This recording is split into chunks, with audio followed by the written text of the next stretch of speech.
Hello everyone. Once again, I welcome you all to our platform that is GK Today. And this is our daily current affairs quiz जहाँ पर हम daily basis पे most important 10 current affairs को detail में analyse करते हैं along with the static GK part and revision as well. तो आज है 28 जुलाई. लेट्स सी कि आज के हमारे मोस्ट इम्पॉर्टेंट 10 करंट अफेयर्स कौन से हैं. So without taking any further time let's get started. The first question is Which digital platform is used for real-time monitoring under Mission Poshan 2.0? कौन सा यहाँ पर प्लेटफॉर्म यूज़ किया गया है रियल टाइम मॉनिटरिंग के लिए, किस मिशन के अंडर में, अंडर मिशन पोषण 2.0? तो यहाँ पर यूज़ हुआ है पोषण ट्रैकर. ठीक है. तो ministry of women and child development implement कर रही है मिशन साक्षम आंगनवाड़ी को, साथ ही पोषण 2.0 को, to improve nutritional outcomes among the children जो कि 6 ईयर से कम एज के होते हैं. ठीक है. तो ये एक सेंट्रली स्पॉन्सर्ड स्कीम है विच इंटीग्रेट्स आंगनवाड़ी सर्विसेज, पोषण अभियान and the scheme for adolescent girls. तो ये जो पोषण ट्रैकर है जिसको लॉन्च किया गया था मार्च 2021 में, ये इनेबल करता है रियल टाइम मॉनिटरिंग सभी आंगनवाड़ी सर्विसेज की एंड इनके बेनिफिशरीज की. न्यूट्रिशन नॉर्म्स रिवाइज होते रहते हैं एंड लास्ट टाइम ये रिवाइज हुए थे इन जनवरी 2023. किस लिए? डाइटरी डाइवर्सिटी को एम्फेसाइज करने के लिए एंड माइक्रो न्यूट्रिएंट्स पर ज़्यादा फोकस करने के लिए and under the national food security act of 2013. ठीक है. तो बस याद रखिएगा यहाँ पर कौन सा प्लेटफॉर्म यूज़ किया जा रहा है. तो आंसर इज बी ऑप्शन, पोषण ट्रैकर. ठीक है. हमारा जो मिनिस्ट्री है वुमेन एंड चाइल्ड डेवलपमेंट का, इनका काम क्या होता है? महिलाओं और बच्चों के वेलफेयर को प्रमोट करना. एंड ये मिनिस्ट्री इंडियन गवर्नमेंट की कैबिनेट में शामिल है. 2006 में इसे अलग मिनिस्ट्री के रूप में फॉर्म किया गया था. ठीक है. यहाँ पर बात करेंगे मिशन सक्षम आंगनवाड़ी की. तो ये जो मिशन है ये आंगनवाड़ी वर्कर्स को स्किल डेवलपमेंट पर फोकस करता है एंड इससे बच्चों को बेहतर न्यूट्रिशन और अर्ली चाइल्डहुड केयर भी मिलता है. तो एनजीओ और जो गवर्नमेंट इंस्टीट्यूशंस हैं उनके साथ में मिलकर इस मिशन को हम इम्प्लीमेंट करते हैं. ठीक है. पोषण अभियान के बारे में बात कर लेते हैं. इस नेशनल न्यूट्रिशन मिशन की शुरुआत हुई थी 2018 में एंड 3 साल में stunting, wasting and under nutrition को कम करने का टारगेट रखा गया था. इसके अंडर में डिजिटल टूल्स कुछ यूज़ किए गए इसमें, जैसे कि हमारा पोषण ट्रैकर. ठीक है. लास्ट में बात कर लेते हैं नेशनल फूड सिक्योरिटी एक्ट 2013 की. तो इस एक्ट के अंडर में इंडिया के अंदर लगभग 75% रूरल और 50% अर्बन पॉपुलेशन को फूड सिक्योरिटी दिया जाता है. इसमें बेसिकली सब्सिडाइज्ड राशन की फैसिलिटी अवेलेबल होती है. ठीक है. तो यहाँ पर करेक्ट आंसर था बी ऑप्शन, पोषण ट्रैकर. कमेंट में ज़रा बताइएगा कि हमारे मिनिस्टर कौन है वुमेन एंड चाइल्ड डेवलपमेंट के लिए. Please write your answer in the comment section. Moving to next question. Kargil Vijay Diwas is observed every year on which day? हम ये दिन कब ऑब्जर्व करते हैं? The correct answer is 26 July. किस लिए? ताकि जो हमारे सोल्जर्स हैं उनकी ब्रेवरी और सैक्रिफाइस को हम ऑनर कर सकें जिन्होंने लड़ाई की थी 1999 के कारगिल वॉर में. ठीक है. तो ये दिन बेसिकली हमारे ऑपरेशन विजय के सक्सेस को मार्क करता है, जिसके अंडर में हमने हमारी इंडियन आर्म्ड फोर्सेस ने रिकैप्चर किया था स्ट्रैटेजिक पीक्स को which are occupied by Pakistani intruders along the line of control in the Kargil sector of Ladakh. ठीक है. तो इंडियन एयरफोर्स ने इस मिशन को सपोर्ट किया था काफ़ी ज़्यादा थ्रू ऑपरेशन सफ़ेद सागर एंड इंडियन नेवी ने यहाँ पर ऑपरेशनल डिप्लॉयमेंट भी इन्हांस कराई थी. तो ये जो कारगिल कन्फ्लिक्ट था ये मई 1999 में स्टार्ट हुआ था after Pakistani soldiers and intruders occupied हमारा strategic heights which overlooks the Srinagar to Leh national highway. ठीक है. तो बस इतना याद रखिएगा, कारगिल विजय दिवस हम सेलिब्रेट करते हैं 26 जुलाई को. ठीक है. C option is the right answer. तो जो कारगिल वॉर है ना, ये कब हुई थी? 1999 में. ये जो वॉर है ये इंडिया और पाकिस्तान के बीच में लड़ी गई थी. कारगिल वॉर में इंडियन जो हमारी आर्मी थी इन्होंने काफ़ी ज़्यादा ब्रेवरी से लड़ाई की थी. ओके. ना यहाँ पर चलिए हम थोड़े से इंपॉर्टेंट डेज एंड इवेंट्स को रिवाइज कर लेते हैं. The first question is which state is the host of north east festival of rice grains of heritage? कौन सा स्टेट होस्ट था इस इवेंट के लिए? The answer is Nagaland. Which state hosted first soybean festival to boost the farmer empowerment? ये festival celebrate हुआ है नागालैंड में again. The international day against drug abuse and illicit trafficking is observed every year on which day? ये दिन observe किया जाता है 26 जून को. Where was the mobile world congress 2026 held? ये इवेंट हुआ था स्पेन के बार्सिलोना में. Which state is the host of international film festival of India 2025? इसके लिए होस्ट स्टेट है Goa. World peace and understanding day 2026 is observed on which day, ये हम ऑब्जर्व करते हैं 23 फरवरी को। International day of action for reverse is observed every year on which day, ये हम ऑब्जर्व करते हैं 14 मार्च को। ठीक है, नागालैंड में एक और बहुत ही इंपॉर्टेंट फेस्टिवल होता है एंड इसका नाम क्या है, हॉर्नबिल फेस्टिवल। ठीक है, ये मैं आपको क्यों बता रही हूँ, क्योंकि अगर सिर्फ हॉर्नबिल होगा तो वो नागालैंड का फेस्टिवल है, लेकिन अगर आप इसके आगे पक्के पागा लगा देंगे, पक्के पागा हॉर्नबिल फेस्टिवल, तो फिर स्टेट चेंज हो जाएगा। ये फेस्टिवल मनाया जाता है अरुणाचल प्रदेश में। ठीक है, तो कंफ्यूज नहीं करिएगा, सिर्फ हॉर्नबिल है तो नागालैंड का फेस्टिवल है, पक्के पागा लगा है आगे तो फिर वो अरुणाचल प्रदेश का फेस्टिवल है। Fine, coming to question number 3, according to the latest national family health survey what is India's total fertility rate. इस रिपोर्ट के अकॉर्डिंग आपको बताना है कि इंडिया का टोटल फर्टिलिटी रेट कितना है। तो हमारे minister of state for health and family welfare mister Pratap Rao Jadhav ने कुछ की फाइंडिंग्स शेयर की हैं हमारे इस नेशनल फैमिली हेल्थ सर्वे में से। इसमें इन्होंने बताया कि जो इंस्टीट्यूशनल डिलीवरीज़ हैं वो इंक्रीज़ हुई हैं अप टू 90%, जबकि जो हमारा एंटीनेटल केयर और स्किल्ड बर्थ अटेंडेंस है ये भी काफ़ी इंप्रूव हुआ है। टोटल फर्टिलिटी रेट हमारा अभी भी 2.0 है। ठीक है, B option is the right answer.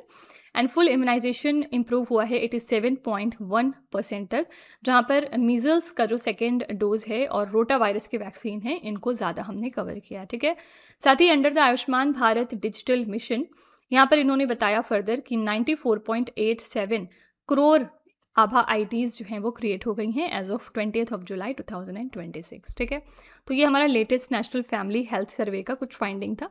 आपको याद रखना है कि इंडिया का TFR कितना है, तो इट इज़ बी ऑप्शन 2.0। जो ये सर्वे होता है ना, इसमें इंडिया में पॉपुलेशन और हेल्थ से जुड़े हुए डेटा को कलेक्ट किया जाता है। पहली बार ये सर्वे हुआ था 1992 और 93 में।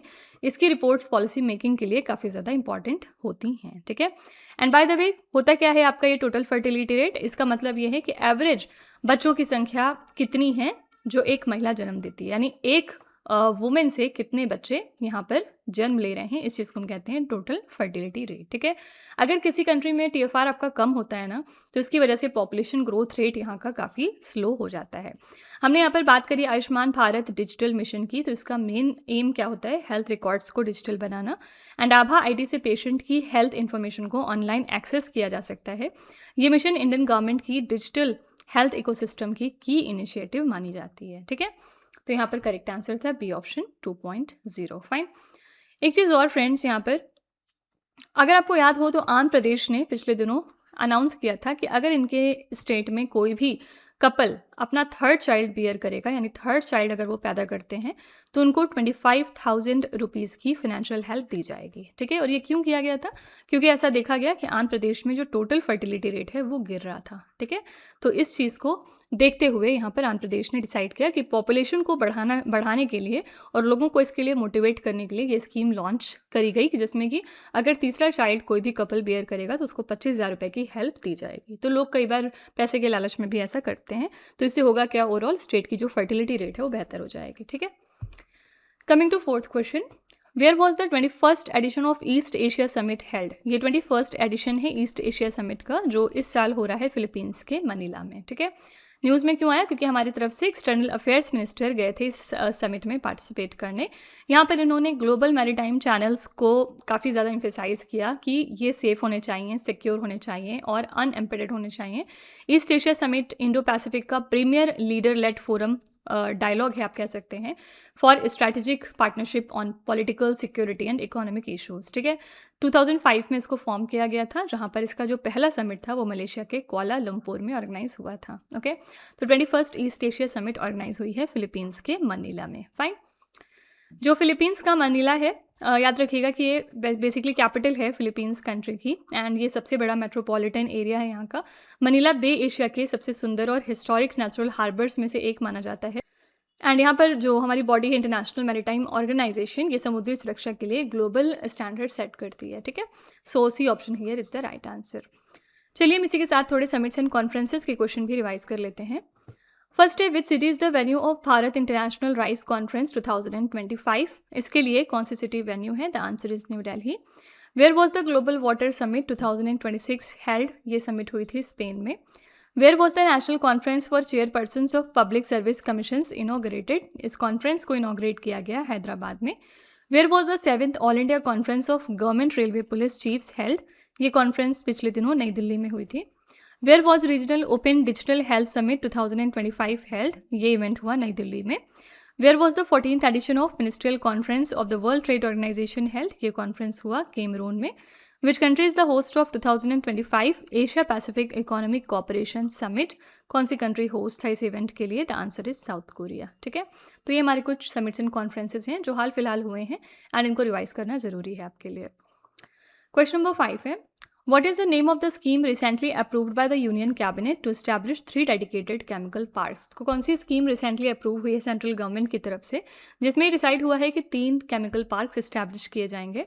आंसर है यहाँ पर भव्या रसायन स्कीम। ठीक है, तो यूनियन कैबिनेट जिसको चेयर किया हमारे प्राइम मिनिस्टर नरेंद्र मोदी ने, यहाँ पर इन्होंने भव्या रसायन स्कीम को अप्रूव कर दिया। इस स्कीम में भव्या का फुल फॉर्म आपको याद रखना है, इट स्टैंड्स फॉर भारत औद्योगिक विकास योजना रसायन स्कीम। ठीक है, पर्पज़ क्या है? 3 डेडिकेटेड केमिकल पार्क्स बनाए जाएंगे ताकि जो हमारा इंडिया का केमिकल मैन्युफैक्चरिंग इकोसिस्टम है वो मजबूत हो सके। इससे हम इन्वेस्टमेंट अट्रैक्ट कर सकते हैं, एक्सपोर्ट बढ़ा सकते हैं एंड इंपोर्ट पर जो हमारी डिपेंडेंस है वो इससे कम हो जाएगी। साथ ही जो ग्लोबल कॉम्पिटिटिवनेस है वो भी इससे इंप्रूव होगी। ठीक है, तो ये जो स्कीम है ये अगले 5 सालों के लिए इंप्लीमेंटेड रहेगी, फाइनेंशियल ईयर 2026 to 27 से लेकर फाइनेंशियल ईयर 2030 to 31 तक। एंड सभी जो केमिकल पार्क हैं इनको 1000 करोड़ रुपीज़ का असिस्टेंस दिया जाएगा सेंट्रल की तरफ से। एंड इसमें 2000 एकर्स ऑफ लैंड जो है वो इसकी ज़रूरत पड़ेगी इन सेंटर्स को बनाने के लिए। ठीक है, तो आपसे एग्जाम में ये भी पूछ सकते हैं कि इस स्कीम में हम कितने केमिकल पार्क्स बना रहे हैं, तो 3 हम केमिकल पार्क्स यहाँ पर स्टैब्लिश कर रहे हैं। कौन सी स्कीम की बात हो रही है? भव्या रसायन स्कीम। ठीक है, जो केमिकल पार्क्स होते हैं ना, ये एक इंडस्ट्रियल जोन होता है जहाँ पर केमिकल इंडस्ट्रीज क्लस्टर्ड होते हैं। केमिकल पार्क से पोल्यूशन कंट्रोल और रिसोर्स शेयरिंग में हमें हेल्प मिलती है। इंडिया के अंदर हमारे कई केमिकल पार्क्स हैं, लाइक हमारा सबसे फेमस जो केमिकल पार्क है it is Vadodara chemical park. ठीक है, and by the way physical year से आप क्या समझते हैं? भारत में फिजिकल ईयर 1 अप्रैल से लेकर 31 मार्च तक चलता है। ठीक है, ये याद रखिएगा, कई बार एग्जाम में ये भी क्वेश्चन पूछा गया कि कौन से टाइम पीरियड को हम फिजिकल ईयर कहते हैं। फाइन। क्वेश्चन नंबर 6 है, world drowning prevention day is observed every year on which day? हर साल हम ये दिन ऑब्जर्व करते हैं 25 जुलाई को। किस लिए? अवेयरनेस क्रिएट करने के लिए that drowning is totally preventable, यानी हम ड्राउनिंग को प्रिवेंट कर सकते हैं। इस साल की हमारी थीम थी unite to turn the tide. Okay, drowning की वजह से लगभग 3 लाख लोगों की जान जाती है एनुअली, मीन्स हर घंटे 30 डेथ्स होती हैं वर्ल्ड वाइड लेवल पर। और याद रखिएगा it is among the top 10 causes of death for children जो कि 5 to 14 years of age group में आते हैं। ठीक है, तो global strategy for drowning prevention का मेन एम क्या है? ड्राउनिंग डेथ्स को हम रिड्यूस करें by 35% by the end of 2035 through coordinated action. ठीक है, तो वर्ल्ड ड्राउनिंग प्रिवेंशन डे हम 25 जुलाई को मनाते हैं एंड इस साल की हमारी थीम है unite to turn the tide. Okay, चलिए हम यहाँ पर थोड़े से अगेन कुछ डेज एंड इवेंट्स के क्वेश्चंस देख लेते हैं। The first question is international chess day celebrated every year on which day? ये हम हर साल मनाते हैं 20 जुलाई को। कमेंट में बताइएगा कि हमारे लेटेस्ट 99th नंबर के चेस ग्रैंड मास्टर कौन बन गए हैं। International polar bear day is observed every year on which day? The answer is 27 February. National reading day is observed annually on which day? यह हम मनाते हैं 19 जून को। Where were Unmanned Systems Exhibition and Simulation and Training Exhibitions held in January 2026? The answer is Abu Dhabi. The National Dialogue on Online Crimes Against Women and Children was organized by which organization? ये organise किया था Indian cyber crime coordination centre ने, यानी IC4 ने। International museum day is observed every year on which day? The answer is 18 मई। And world Unani day ये हम कब मनाते हैं globally? It is celebrated on 11 फरवरी। ठीक है, coming to 7th question now. Saiyam won which medal in the women's 10-meter air pistol event at the ICCF World Cup 2026? यहाँ पर इंडिया के लिए इन्होंने कौन सा मेडल जीता? The answer is B option, silver medal. ठीक है, ये इवेंट रिसेंटली कहाँ पर हुआ था? चाइना के हैंगजू में। ठीक है, एंड यहाँ पर इन्होंने सिल्वर मेडल जीता in the women's 10-meter air pistol event. Total इन्होंने 243.4 पॉइंट्स एक्वायर किए थे in the finals to secure this silver medal. इनके अलावा सुरुचि इंदर सिंह ने क्वालिफाई किया था for the 8 shooter final and इनकी रैंक 7 थी विथ टोटल 137.6 पॉइंट्स। ठीक है, तो इनका ये सिल्वर मेडल मार्क करता है इंडिया का पहला मेडल एट दिस टूर्नामेंट। तो 2 बातें याद रखिएगा, इन्होंने इंडिया के लिए कौन सा मेडल जीता, एंड दूसरी इंपॉर्टेंट बात कि इवेंट कहाँ पर हुआ था? तो ये इवेंट इस साल कहाँ पर हुआ? चाइना में, ठीक है। आईएसएसएफ का फुल फॉर्म क्या होता है? International shooting sport federation. And ISSF world cup shooting sports का एनुअल इंटरनेशनल कॉम्पिटिशन है, ठीक है। Coming to 8th question, Kharchi Puja is celebrated annually in which Indian state? ये त्यौहार कहाँ पर मनाया जाता है? The answer is A option Tripura, ठीक है। तो त्रिपुरा के चीफ मिनिस्टर ने रिसेंटली इनॉग्रेट कर दिया ये एक हफ्ते का खर्ची पूजा इवेंट, जो कि one of the states largest religious और कल्चरल फेस्टिवल है। इसको सेलिब्रेट किया जाता है एनुअली ओल्ड अगरतला में, जो कि त्रिपुरा में लोकेटेड है। Also it is known as festival of 14 gods, ठीक है। ये जो वर्ड है ना Kharchi, it is derived from the Tripuri word जिसका नाम है खर एंड ची। इसका मतलब होता है सिन क्लिनजिंग। फाइन, मतलब क्या हो गया? Cleansing of since. तो ये हर साल जब न्यू मून अपीयर हो जाता है जुलाई या अगस्त मंथ में, उसके 8th डे में सेलिब्रेट किया जाता है। तो बस सिंपली याद रखिएगा कि खर्ची पूजा कहाँ पर मनाया गया recently. The answer is A option Tripura. Fine, अभी रिसेंटली एक और फेस्टिवल मनाया गया था जिसका नाम है राजा परबा। एंड ये फेस्टिवल कहाँ का है? ये कहाँ पर मनाया गया है? तो उड़ीसा स्टेट में सेलिब्रेट हुआ है ये इवेंट, ओके। चलिए हम इसी के साथ थोड़े art and culture related news revise कर लेते हैं।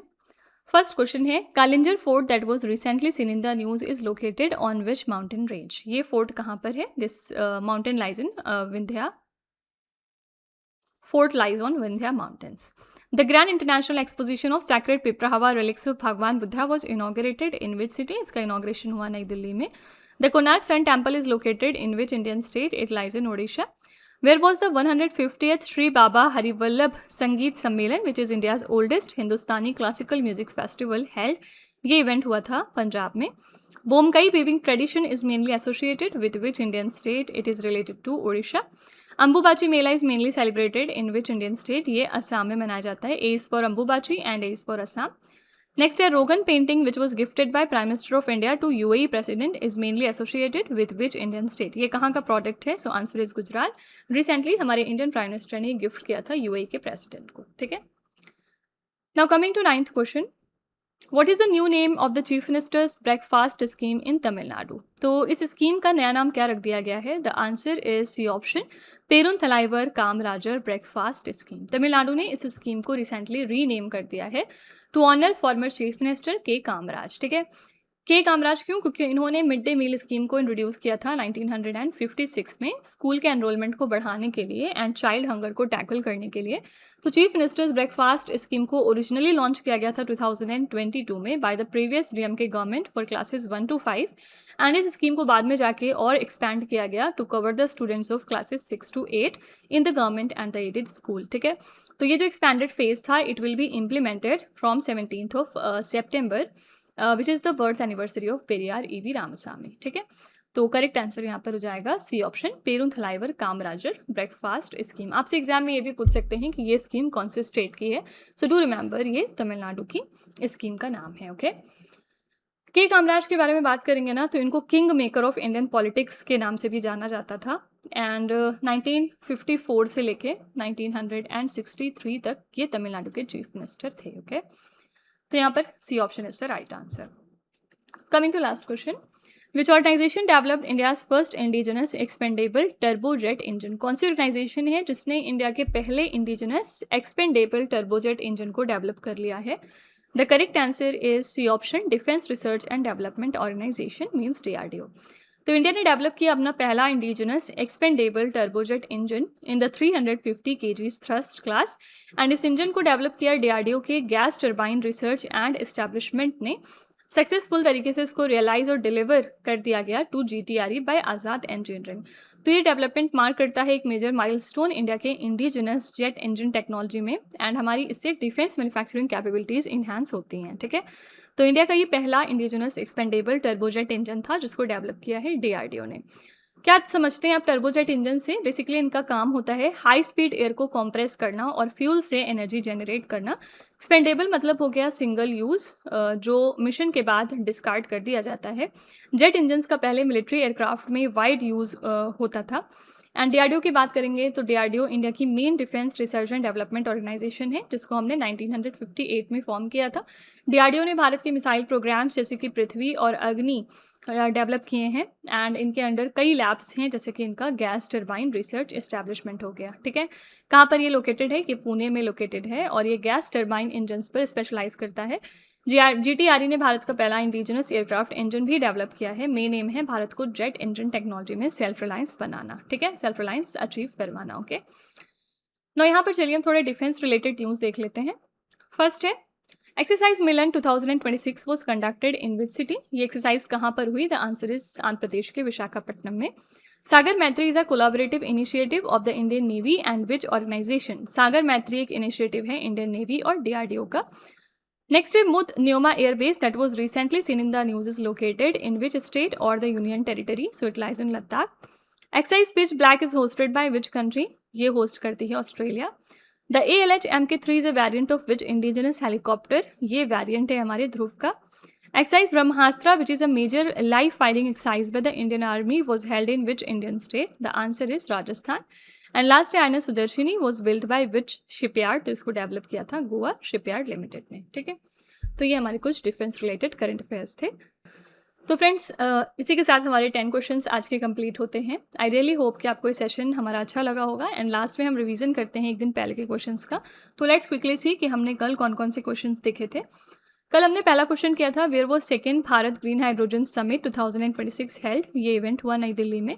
कुशल long range surface to air missile system has been developed by which organization? The answer is DRDO। Next day, which state launched the Mukhyamantri Yuva Suyog platform in July 2026? The answer is Rajasthan. National Broadcasting Day is observed every year on which day? The answer is 23rd of July.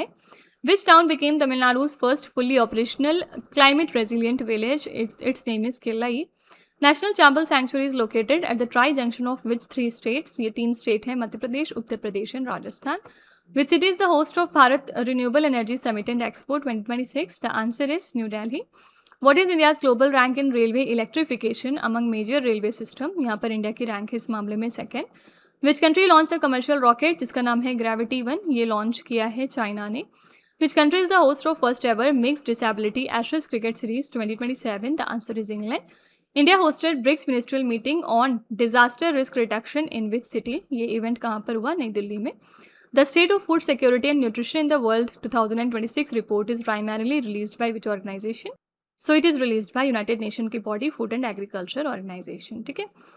तो friends, ये हमारे कल के important current affairs थे। अगर आप further इनकी detailing जानना चाहते हैं तो प्लीज़ आप हमारा कल का लेक्चर रेफर करिएगा, वहाँ पर हमने इन क्वेश्चंस के बारे में डिटेल में बात की है। ओके, तो विद दिस हमारा सेशन यहाँ पर वाइंड अप होता है। आपको ये क्लास कैसी लगी please let me know in the comment section. आपका फीडबैक हमारे लिए बहुत ही इंपॉर्टेंट है। ऑल्सो अगर आपको पसंद आया ये सेशन तो please hit the like button as well and share it with your friends.